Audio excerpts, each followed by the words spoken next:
Mga minamahal na kapatid, 5 linggo na tayong naghahanda para sa ating sarili, para sa pagdiriwang sa Pasko ng pagpapakasakit at pagkabuhay ng Panginoon.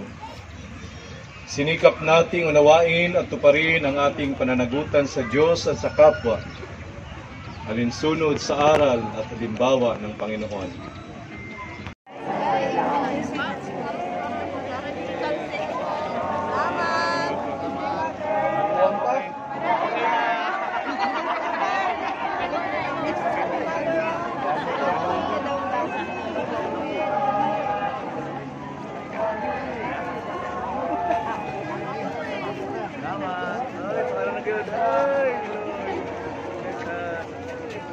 Kaya't lumakad na sila at natagpuan na nila ang asno sa tabi ng daan, nakatali sa may pintuan ng isang bahay. Nang pinakalag na nila ang hayop, tinanong sila ng ilan sa mga nakatayo roon, "Bakit ninyo kinakalagyan?"